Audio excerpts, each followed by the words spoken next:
हाय नमस्कार, मेरा नाम है रूप कुमार। आप देख रहे हैं टेट एजुकेटर। देखिए, जब हम व्यक्ति की यानी ह्यूमन बीइंग की ज़रूरतों की बात करते हैं, बेसिक नीड्स की बात करते हैं, तो हम हमेशा से हमें बताया जाता है रोटी, कपड़ा और मकान, ये तीनों चीज़ें बात करते हैं। पर यदि हम सीरियस हो जाएं और ज़्यादा गौर से देखें तो क्या किसी इंडिविजुअल की या कि किसी प्राणी के जीवन को चलाने के लिए, रन करने के लिए किसकी आवश्यकता होती है?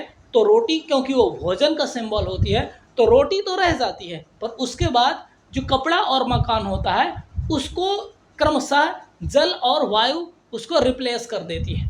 अब सीधा सा बात समझिए कि भोजन के बिना कोई भी प्राणी शायद कुछ हफ्तों तक सरवाइव कर लेगा, जो पानी है उसके बिना शायद कुछ दिनों तक सरवाइव कर लेगा, पर जो एयर है उसके बिना तो शायद कुछ मिनट ही सरवाइव कर पाए। तो सबसे इम्पोर्टेंट क्या बन जाता है? एयर यानी वायु।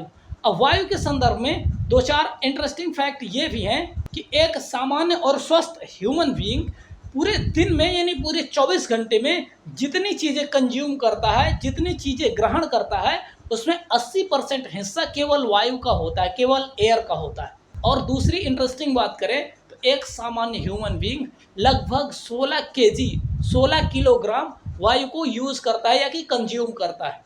पर इसमें और भी एक इंटरेस्टिंग बात बताऊं, कभी भी जो वायु होती है, जो एयर होती है, 100% प्योर नहीं होती। क्यों?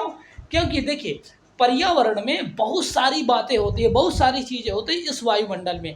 कभी धरती से उठने वाले धूल कण, कभी ज्वालामुखी फटने वाले एरिया में ज्वालामुखी, कभी और वजहों से फॉग, और इन्वायरमेंटल या कि ह्यूमन बीइंग द्वारा होने वाली घटनाओं से दिन प्रतिदिन उसमें कुछ ना कुछ अनवांटेड एलिमेंट हमेशा मिक्सचर होते हैं। तो वायु के संदर्भ में एक चीज़ ये कॉमन और फैक्ट होती है कि वायु हमेशा कभी बिल्कुल शुद्ध नहीं होती। उसमें कुछ ना कुछ, चाहे वो धूल कण हो, राख हो, मिट्टी हो, अलग अलग पर्यावरणीय प्रक्रियाओं की वजह से कुछ ना कुछ उसमें मिक्स होता ही रहता है। ऐसे ही चाहे इन्वायरमेंटल के फैक्ट्स हों या एजुकेशनल साइकोलॉजी या कि पर्टिकुलर साइकोलॉजी, इससे रिलेटेड तथ्य जानने के लिए या कि अपनी टीचर एग्जाम की स्टडी को मजबूत करने के लिए देखते रहें टेट एजुकेटर। मिलते हैं अगले वीडियो में, तब तक थैंक यू सो मच।